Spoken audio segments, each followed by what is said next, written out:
डोमराव में medical college अगले साल स्टार्ट हो जाएगा। एक जो बड़ी उपलब्धि तेजस्वी जी ने दिया था जब वो स्वास्थ्य मंत्री थे, एक इस इलाके के लिए भी बड़ी उपलब्धि होगा कि नया मेडिकल कॉलेज हमारा अगले साल स्टार्ट हो जाएगा। शिक्षा के क्षेत्र में सड़कों के निर्माण को लेकर के जो चौसा बिजली घर है वो भी जून में चालू हो जाएगा और उसमें नया फिर 800 मेगावाट बनेगा। हर पंचायत स्तर पे जो 10 लाख रुपए आप देखेंगे आया है, वो सारे पैसे बर्बाद किए जा रहे हैं। उन सभी पैसों को मिला के ब्लॉक लेवल पे एक बढ़िया स्टेडियम बना देते तो बच्चे साइकिल से भी जा करके प्रैक्टिस कर सकते हैं। ब्लॉक वाइज बनेगा तो उसमें सिंथेटिक ट्रैक लगा दे तो उसमें हॉकी के खिलाड़ी भी खेल लेते हैं, वॉलीबॉल भी खेल लेंगे, फुटबॉल भी खेल लेंगे। राजगीर के इलाके में कभी बड़े खिलाड़ी नहीं हुए। जो खेल के खिलाड़ी हुए ज़्यादातर शाहाबाद के क्षेत्र में अच्छे खिलाड़ी निकले, लेकिन खेल कहाँ बना? जा करके राजगीर में, जहाँ एक भी खिलाड़ी नहीं होता। ग्रामीण क्षेत्रों में प्रतिभाएं ज़्यादा हैं खेल के मामले में, लेकिन सुविधाएं शहरों में विकसित की जाती हैं। तो जहाँ सुविधाएं विकसित होती हैं वहाँ खिलाड़ी नहीं हैं। खेल के मैदान अतिक्रमित हो रहे हैं। सरकार खेल मैदान को ही डेवलपमेंट का अपना आधार मान करके कई बिल्डिंग्स बना दे रही हैं। किसके पास कितनी ताकत है ये तो बिहार की जनता तय करेगी। और पप्पू यादव जी किस दल में है हम लोग को जानकारी नहीं है। कहते हैं कांग्रेस में है। अगर होंगे तो कोई बात नहीं। हमारे नेता तेजस्वी यादव जी के नेतृत्व में हम काम कर रहे हैं। राष्ट्रीय जनता दल बिहार का सबसे बड़ा दल है। हम लोग तरसते हैं कि जो 4 साल में एक बार ओलंपिक होता है उसमें हम स्वर्ण पदक जीते, वो भी एथलेटिक्स में। और यहाँ पर वही कराया गया है, दौड़ प्रतियोगिता कराई गई है और यहाँ पर मुख्य अतिथि के रूप में पहुँचे हुए हैं बक्सर के सांसद सुधाकर सिंह जी। चलिए मैं इनसे जानने का प्रयास करूँगा जो ये खेल हो रहा है इसमें कितना मेहनत करने की जरूरत है। ये बताइएगा कि जो ये स्पोर्ट्स हो रहा है, आप खुद यहाँ पर बोले कि आप भी रह चुके हैं, एथलीट रह चुके हैं, और ये भारत में बहुत कम ही दिखता है। क्रिकेट दिखता है, फुटबॉल दिखता है, मगर ये नहीं दिखता है। कहाँ कमी रह जा रही है, कैसे इसको बढ़ावा दिया जाए? बिहार की सरकार या राज्यों की सरकार को प्रयास जो करना चाहिए, ग्रामीण क्षेत्रों में प्रतिभाएं ज़्यादा हैं खेल के मामले में, लेकिन सुविधाएं शहरों में विकसित की जाती हैं। तो जहाँ सुविधाएं विकसित होती हैं वहाँ खिलाड़ी नहीं हैं। अब एक उदाहरण दे रहे हैं, पटना में पुलिस लाइन के भीतर सिंथेटिक ट्रैक बिछा हुआ है, जहाँ आईपीएस और आईएएस की बीवियाँ कुत्ता टहलाती हैं, जो बहुत महंगा होता है सिंथेटिक ट्रैक। बिहार में केवल 2 ही सिंथेटिक ट्रैक है, एक पर कुत्ता टहलाने का काम आता है और एक पर केवल कंपटीशन प्रैक्टिस के लिए जो सुविधाएं होनी चाहिए ग्रामीण क्षेत्रों में वो कहीं नहीं दिखता। खेल के मैदान अतिक्रमित हो रहे हैं। सरकार खेल मैदान को ही डेवलपमेंट का अपना आधार मान करके कई बिल्डिंग्स बना दे रही हैं। तो ग्रामीण क्षेत्रों में जहाँ प्रतिभाएं हैं वहाँ हमारा ध्यान नहीं, और जहाँ ध्यान है वहाँ खिलाड़ी नहीं। तो ये बिहार के भीतर अराजकता है। आप देखेंगे कि यहीं पर जो थोड़ा सा निर्माण हो रहा है, यहाँ 400 मीटर ट्रैक आराम से बन सकता था, वहाँ क्या बनाया जा रहा है? 100 या 200 मीटर का कोई ट्रैक बनाने का प्रयास किया गया है। तो ये खेल मैदान भी बर्बाद हो जाएगा, क्योंकि जिस ज़मीन में 25% ज़मीन में कुछ नया निर्माण कर दिए, 75% जो ज़मीन है वो छोटा हो जाएगा। तो ये सारी इसी तरह की घालमेल जो नीतियां हैं बिहार की, पूरे पैसे को बर्बाद करने का। हर पंचायत स्तर पे जो 10 लाख रुपए आप देखेंगे आया है, वो सारे पैसे बर्बाद किए जा रहे हैं। उन सभी पैसों को मिला के ब्लॉक लेवल पे एक बढ़िया स्टेडियम बना देते तो बच्चे साइकिल से भी जा करके प्रैक्टिस कर सकते। हम लोग भी जब खिलाड़ी थे तो खेल मैदान कोई बहुत नज़दीक नहीं होता था, लेकिन साइकिलिंग भी तो एक्सरसाइज है। लोग ये क्यों सोचते हैं कि खेल का मैदान मेरे घर के पास होना चाहिए? घर के पास ज़रूरत नहीं है, लेकिन जो ज़रूरी रिक्विजिट जो इंफ्रास्ट्रक्चर की ज़रूरत है खिलाड़ियों के लिए, उसके लिए प्रयास सरकार को प्रखंड स्तर पे करना चाहिए था, जो कि पैसे का उससे ज़्यादा पैसा लग गया और पैसे बर्बाद भी हो रहे हैं। आप देखेंगे, और आप देखेंगे घटिया काम ये मनरेगा के जरिए या किसी विभाग के जरिए जो किया जा रहा है, जिसकी कोई गुणवत्ता नहीं, और खेल का जो थोड़ी संभावना है वह भी इसे घटेगा, बढ़ेगा नहीं। तो यहाँ पर जो बिहार सरकार है, नीतीश सरकार है, वो तो वाहवाही लूट रही है कि हम हर गांव में ग्राउंड बनवा रहे हैं। ग्राउंड कहाँ है? ग्राउंड तो है ही है ना, किसान छोड़े हुए हैं पहले से। ग्राउंड कोई नीतीश कुमार की सरकार नहीं न दे रही है, ग्रामीणों ने अपना दान में जमीन दिया है हर जगह। उसके रीडेवलपमेंट की बात कर रहे हैं। रीडेवलपमेंट के लिए जो विजन होना चाहिए वो कहीं दिखता नहीं कि आखिर चाहते क्या आप हैं। कहीं किसी भी गांव में क्या कोई इलाका में क्लस्टर वाइज किसी एक खेल की संभावना 2 खेल की संभावना होती है। आप एक ही गांव में 10 तरह की डेवलपमेंट कर रहे हैं खेलों का, तो 10 तरह के खिलाड़ी ही नहीं। तो जब 10 तरह के खिलाड़ी ही नहीं तो 10 तरह का क्यों डेवलपमेंट कर रहे हैं?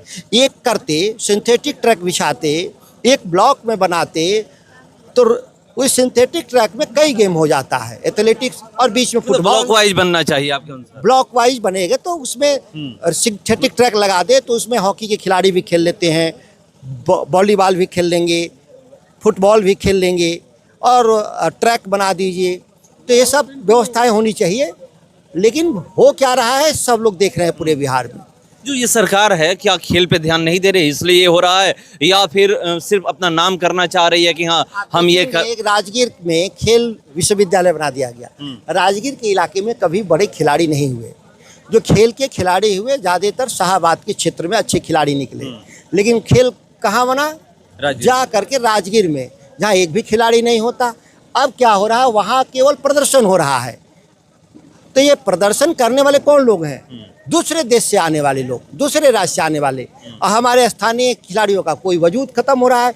बिहार के खिलाड़ी, मैं यहीं जगदीशपुर में हूँ, ज़्यादातर उत्तर प्रदेश के खिलाड़ी आए हुए हैं आधे, क्योंकि ये इलाका ही यूपी बिहार का जो बॉर्डर का इलाका है, गंगेटिक बेल्ट, इसमें खिलाड़ी होते ही अच्छे।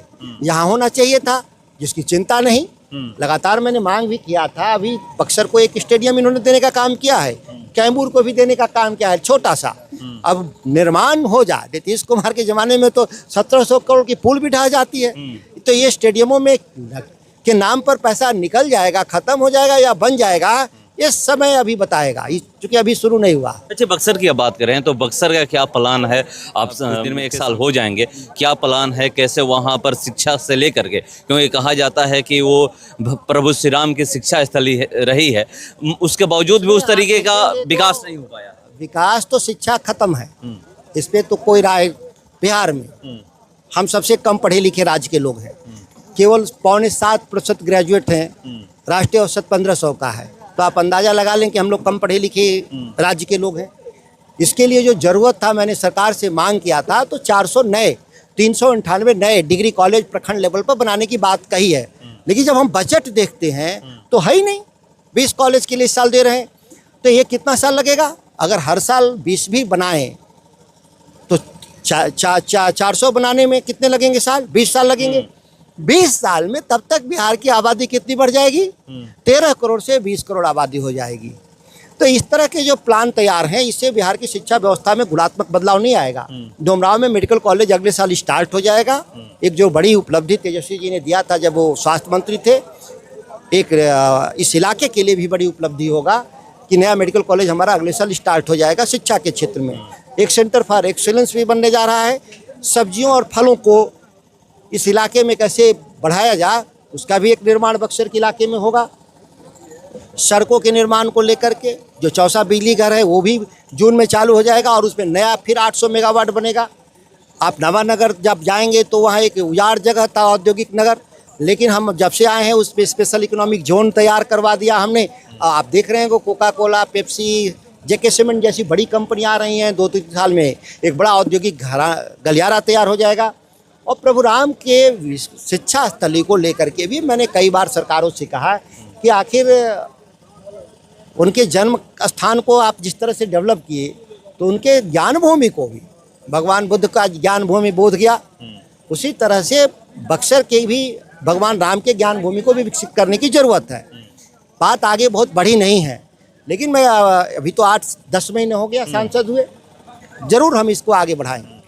अभी 30 अप्रैल को मनाया जाता है विजयोत्सव महोत्सव, बाबू वीर कुंवर सिंह जी के जो विजयोत्सव होता है, तो जगदीशपुर में उस तरह का इस बार कार्यक्रम नहीं दिख रहा है। क्या आप लोग मांग करिएगा कि वो कार्यक्रम जगदीशपुर में हो धूमधाम तरीके से, जो एक बार हुआ? इलाके के जनमानस में बाबू वीर कुंवर सिंह बसे हुए हैं। सरकार मनाती है भी, कभी नहीं भी मनाते हैं राजनीतिक कारणों से, लेकिन इस इलाके के लोग अपने सभी यथासंभव उनके सम्मान में कार्यक्रम आयोजित करते हैं। बिहार सरकार से तो कोई बहुत उम्मीद नहीं रहती मुझे, नीतीश कुमार की सरकार से। अगर कुछ कर सकती है तो करना चाहिए। तो कैसे ये होगा, क्योंकि हम अपने महापुरुषों को भूलते जा रहे हैं, जो हमारे युवा हैं वो भूलते जा रहे हैं। देखिए, ये तो जन जागरण का विषय है। केवल सरकार को मैं छोड़ दूं सरकार करे ना करे, लेकिन जो नौजवान हैं इन लोगों को प्रयास करना होगा कि अपने पूर्वजों के इतिहास को संजोए, इसलिए कि आगे बढ़ने के लिए एक रास्ता दिखता है वहाँ से। आप जो नौजवान जो अपनी पुरानी पीढ़ी की उपलब्धियों को नहीं जानेंगे तो आगे नहीं बढ़ पाएंगे। उनको बढ़ने के लिए पुराने इतिहास को याद रखना बहुत जरूरी होता है। सपा सांसद द्वारा राणा संगा जी को गद्दार कहा गया था राज्यसभा में, इसको आप किस तरह से देखते हैं? देखिए, ये राजनीतिक कारणों से इस तरह के बयान आ रहे हैं समाज को बांटने के लिए। जो हमारे पुरोधा थे इतिहास में, जो भी रहे हैं राजा, हिंदू रहे हैं, मुसलमान रहे हों, सिख राजा रहे हैं, मराठे रहे हैं, कई कम्युनिटी के राजा रहे इस देश में, उन लोगों ने अपने समय में देश को निर्माण में अपनी भूमिका निभाया है, इसमें कहीं कोई शक नहीं। बाकी आज के जो कम पढ़े लिखे जो राजनीतिज्ञ हैं वो इतिहास के जो विषय हैं जिसमें उनकी विशेषज्ञता भी नहीं हासिल है, उस विषय के विशेषज्ञ नहीं है, बिना वजह गांधी को भी गाली देने वाले देश में है जो आज़ाद कराया उन्होंने। तो इस तरह के तो व्यवहार तो हैं ही। लोग आप पे भी उंगली उठा रहे हैं कि वक्फ बिल पे बोल देते हैं, राणा संगा जी पे जब बोला जा रहा है तो कुछ नहीं बोलते हैं। संसद के भीतर जो सवाल आएंगे बोलेंगे, इस बात को याद रखिए। हम बोलने के लिए गए हैं और संसद के भीतर जो सवाल आएगा हमारी उसमें राय जाएगी। संसद में जो नहीं विषय है उसमें बोलने का क्या औचित्य है। एक आखिरी सवाल है, बिहार विधानसभा चुनाव है 2025 में, कांग्रेस तैयारी कर रही है। पप्पू यादव कह रहे हैं कि हम लोग बड़े भाई की भूमिका में रहेंगे, क्या कांग्रेस बड़े भाई की भूमिका में रहेगी? बड़ा राज्य है, सभी की तैयारी करेंगे, किसके पास कितनी ताकत है ये तो बिहार की जनता तय करेगी। और पप्पू यादव जी किस दल में है हम लोग को जानकारी नहीं है। कहते हैं कांग्रेस में है। अगर होंगे तो कोई बात नहीं, हमारे नेता तेजस्वी यादव जी के नेतृत्व में हम काम कर रहे हैं। राष्ट्रीय जनता दल बिहार का सबसे बड़ा दल है, तो बिहार की जनता ने ना हमको बड़ा बनाया है, आगे भी हमको बड़ा बनाएगी। 15 में भी सबसे बड़ा हम ही दल थे, 20 में भी हम बड़ा दल थे, 25 में भी सबसे बड़ा दल थे, रहेंगे। सरकार भी बनाएंगे। कल तेजस्वी यादव का भी दौरा था, अभी साथ में थे बक्सर जिला में। हमारे संसदीय क्षेत्र में केसठ और चक्की 2 जगह बड़ा कार्यक्रम था। हमारे नेता आते ही रहते हैं समय समय पर कार्यक्रमों को लेकर के, कोई पहली बार नहीं आए थे। तो देखिए, पहली बार नहीं आए थे और बहुत बेबाकी से जो भी हमने सवाल किया उसका बेबाकी से जवाब दिए और बोले हैं कि खेल पे कैसे ध्यान देना चाहिए कि जो यहाँ के युवा हैं वो आगे बढ़े। देखते हैं कि क्या बिहार सरकार ध्यान देती है या फिर जैसे चल रहा है वैसे ही चलता है। फिलहाल इसका इतना ही, बने रहिए हमारे साथ। नमस्कार।